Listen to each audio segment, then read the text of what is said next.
God knows when you're supposed to do something.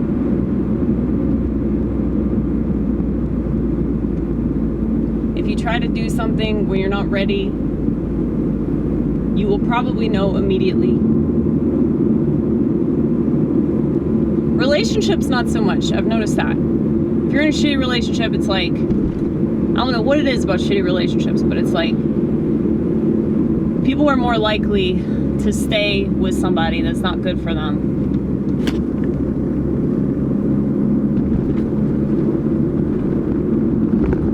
You know, jobs, not so much.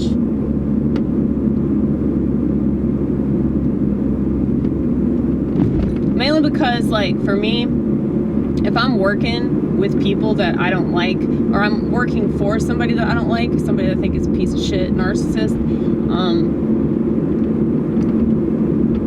it's like I leave pretty much immediately. But, you know, God knows what you need. And so there's a lot of things that I might have discovered earlier in my life, but it wouldn't have resonated the way that it does now when I have more information. So there's this passage in Psalm 139, which is my favorite psalm, by the way, that talks about how, like, God knows your life. God has planned everything for you. And there's this one line that's like, such information, something like, such knowledge is too wonderful for me. Something like that. Like, I cannot attain this. So God knows that you're not going to be ready for it. And you can lie to yourself and be like, no, I want to do this. But if you're not ready, you're not ready. You know? Just like, why would you run a marathon if you haven't trained? And I have to remind myself of that.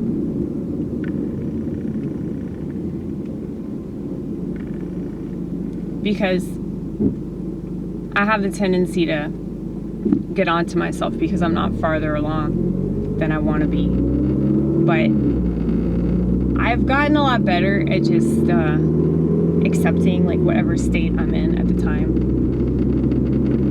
rather than thinking like, oh, there's something wrong. Like, so what? So what if something's wrong? Like, what if something being wrong is right? You know? Like, so what if I feel like shit? That's okay to feel like shit. Like, you don't have to enjoy every moment. And I learned that through stand-up. Like, I learned that it was really important to bomb, and it was really important to make people mad. And I'm glad that I've taken the risks that I have, and it taught me how to overcome certain things. But I would not have been able to do stand-up. I definitely wouldn't have been able to take the kind of criticism that I've taken doing that, especially on YouTube and Rumble, if I was any less emotionally mature. Because you really have to be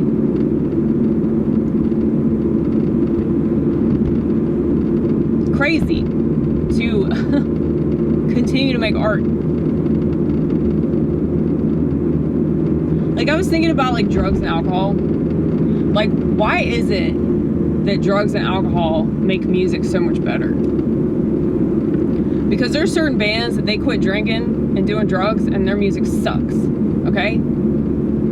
Other bands not so much, but I think it's because of mental illness. So I think that a mentally ill person is gonna make really good stuff regardless of the state of mind that they're in. Whereas more normal people that play music because they like playing music, they get enjoyment out of it, or They do it because they want drugs, or they do it because they want to get laid, or they want to be famous, or something like that. It's the same thing with comedy. It's just like there are people that do art because they want to be validated, or they want attention. And I think that without drugs and alcohol, they suck.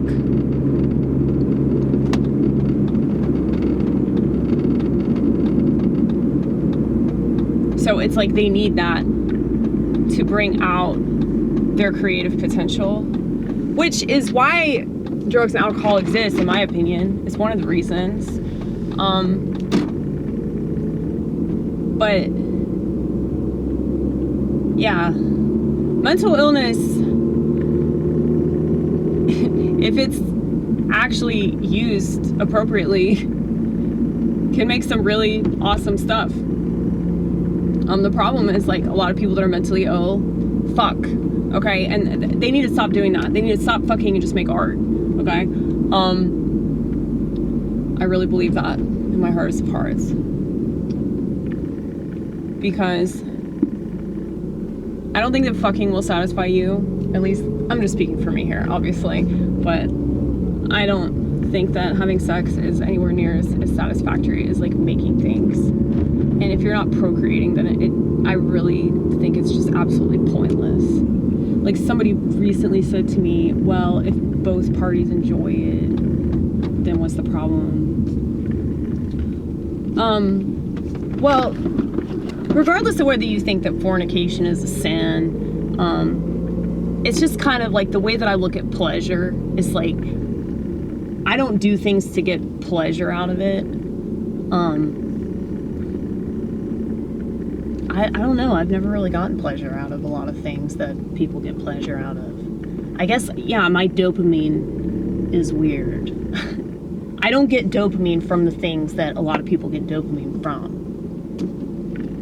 I produce my own dopamine. Okay. The dope is mine.